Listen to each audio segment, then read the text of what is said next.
Hey guys, welcome है आप सभी का मेरे यूट्यूब चैनल विजय प्रिया फैमिली ब्लॉग्स में। तो फ्रेंड्स, अभी सुबह के हो रहे थे 6 और मैं जगी थी सुबह के 5 बजे। तो अभी मेरा नहाना धोना, झाड़ू पोछा, बर्तन सारे काम हो गए थे और अभी दोपहर के हो रहे थे 2। और मैंने यहाँ पे कपड़े जितने सारे थे बच्चों के नहीं होते रहते हैं, वो सब गंदा करते रहते हैं ना, तो इकट्ठा होता रहता है। तो मैं ये नहीं सोचती कि मैं शाम को ही धुलूंगी। अगर मुझे मौका मिला तो मैं जब भी टाइम मिलता है तभी मैं धो लेती हूँ। धूप रहती है तो सूख भी जाता है कपड़ा। तो वही मैं 2 बजे आई थी और कुछ कपड़े सूखे हुए हैं उसको मैं ले जाऊंगी और गीले कपड़े डाल दूंगी। तो ये काम अगले दिन का कम हो जाएगा मेरा, दूसरे दिन के लिए इतना काम कम रहेगा। वरना ये बच्चे जो कपड़े इधर उधर फेंक रहे, मतलब गंदा करते रहते हैं, रखा रहता है, तो फिर सुबह सुबह बहुत सारा कपड़ा हो जाता है धोने के लिए।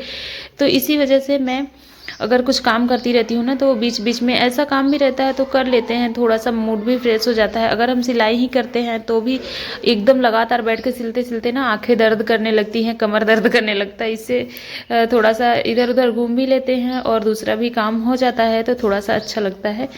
तो मैं यहीं आई थी छत पे और मेरी आई है मौसी सास, तो ये उनकी ही साड़ी थी।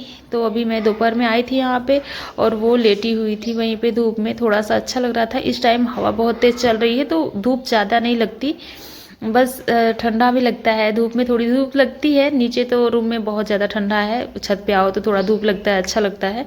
लेकिन सारा काम तो नीचे रूम में ही करना है, तो फिर ऊपर आने का मौका ही नहीं मिलता। तो फ्रेंड्स, यही मेरा काम है। अभी जस्ट मैं अभी खाली हुई हूँ, घर के सारे बर्तन वगैरह धोने के बाद खाना सब लोग खा लिए हैं।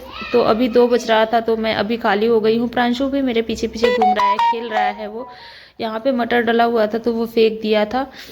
तो ये ऐसे ही शैतानी करता रहता है, इसे मैं हमेशा अपने साथ रखती हूँ, वरना ये घर में रहता है ना तो भी सामान तोड़ फोड़ करता रहता है। तो बच्चे रहते हैं तो परेशानी अलग ही होती है, उसका तो कुछ कहना ही नहीं है। तो इसी वजह से मुझे टाइम सिलाई के लिए बहुत ही कम मिलता है। और कोई अलग से कितना ही टाइम देगा यार, मैं तो चाहे कितना भी उम्मीद लगा लो, लेकिन उतना ही आपको टाइम मिलेगा। जो आप सो रहे हैं उसमें से 1 घंटा कम करो, या फिर जो आपको आराम करना है उसमें से आप थोड़ा सा टाइम निकाल के कर लो कुछ अपने लिए। वरना अलग से कोई ये नहीं कहेगा चलो लाओ मैं खाना बना देती हूँ तो तुम ये करो, ऐसा कभी नहीं होने वाला। तो ये सारे काम जो रोज़ के हैं वो हमें ध्यान नहीं देना चाहिए, वो तो करना ही करना है। उसके बाद हमें ये सोचना चाहिए टाइम हमें कहाँ से निकालना है। जैसे कि मैं अगर यही नहा धो के अगर 1 घंटा आराम करूँगी तो मेरा टाइम ख़त्म। फिर से वही खाना बनाना, चाय नाश्ता वगैरह वही सब चलेगा। फिर रात में वही करके मैं थक के अगर सो गई तो वो भी टाइम ख़त्म। अगर 1 घंटे भी मैंने कुछ किया अपने लिए, या वीडियो जो लोग वीडियो बनाते हैं वो लोग ही अपने लिए खुद के लिए मतलब 1 घंटे का नींद छोड़ दें तो भी बहुत कुछ हो सकता है। 1 घंटा भी काफ़ी है बहुत कुछ करने के लिए। तो ऐसे ही थोड़ा थोड़ा, वैसे भी मेरा तो नींद 12 बजे के बाद ही मैं सोती हूँ, डेली का काम है 12 बजे सोना और 5 बजे, 5:30 बजे, 6 बजे जगना। जैसा नींद खुल जाता है, जैसा काम होता है वैसे मैं जग जाती हूँ। तो यहाँ पे देखिए मेरे यहाँ ना शाम को दूध गया नहीं था, मम्मी की तबीयत ख़राब थी और पापा लोग खेत थे तो दूध नहीं गया था। तो आज सुबह फिर से लेकर जा रहे हैं उसको डेयरी पर देने के लिए। और ये हो गई दूसरे दिन की मॉर्निंग, वही दिनचर्या है हमारी। सुबह उठना, वही सारा काम फिर से शुरू हो गया है। मैं कपड़े लेकर आई हूँ, देखिए हल्की हल्की धूप है और बहुत ही यहाँ पे बहुत ही सुकून रहता है। सुबह सुबह आओ छत पे, चिड़ियाँ चहचहाती रहती हैं, अच्छा लगता है।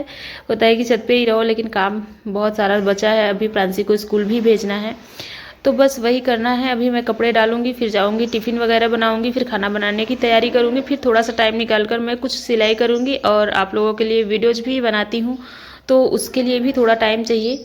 तो जो हम काम करते हैं ना, अगर वीडियो मैं बनाती हूँ तो इसमें मेरा थोड़ा सा टाइम एक्स्ट्रा लगता है। अगर मैं ना बनाऊँ वीडियो तो ये काम बहुत जल्दी हो जाएगा और मैं और काम बहुत अच्छे से कर पाऊँगी। लेकिन मेरा ये भी काम है, मैंने अगर ब्लॉग बनाना स्टार्ट किया है तो इस पर भी ध्यान देना है मुझे। ऐसा नहीं है कि ये कोई काम नहीं है, ये भी बहुत ही बड़ा काम है। इसको भी बनाना, एडिट करना बहुत टाइम लगता है। तो बस आप लोगों से यही रिक्वेस्ट है, थोड़ा सा सपोर्ट करिए मेरा भी। और देखिए मैं आ गई थी, दोपहर के यहाँ पे हो रहे हैं 2,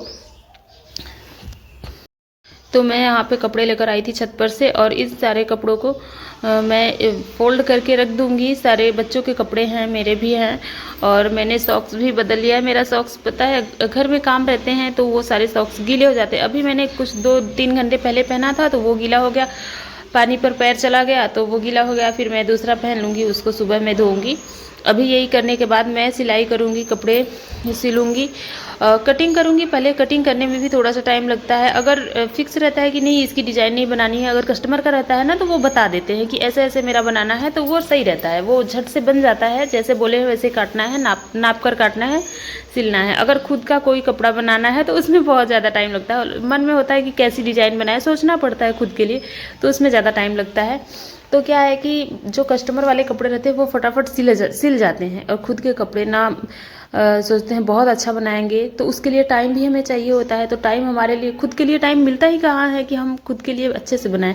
मेरे पास साड़ियाँ पड़ी हुई हैं, ब्लाउज भी उसके सिलने हैं, लेकिन मुझे कहीं अगर आना जाना होता है ना, तो मैं एक गोल्डन कलर की ब्लाउज रखी हूँ और ब्लैक कलर की, उसी को पहनकर मैं जाती हूँ कहीं। लेकिन मैं सोचती हूँ मैं भी ऐसे मैचिंग साड़ी के ब्लाउज पहनूँ, लेकिन हो ही नहीं पाता। दूसरे का सिलती रहती हूँ, घर के भी बहुत सारे कपड़े हो जाते हैं तो वो सब सिलती रहती हूँ। तो यहाँ पे देखिए ये आ गई थी आंटी जी, इनका ही ब्लाउज बनाना था। इनको जाना था कुंभ नहाने, तो बोली थी कि दुल्हन बन गया हो तो दे दो। ये दुल्हन ही बोलती हैं, बहुत सारे लोग बहू बोलती हैं, बहुत सारे लोग दुल्हन बोलती हैं, जिनको जैसा लगता है वो बोलते होंगे। बोल रही थी कि दुल्हन सिलाया कि नहीं, मैं बोली अभी तो नहीं, मैं सोच रही थी आराम करने के लिए। बोली कि आराम मत करो, मेरा सिलकर दे दो जल्दी। तो वही मैं तुरंत उनके सामने ही उनका कपड़ा कट करने लगी थी।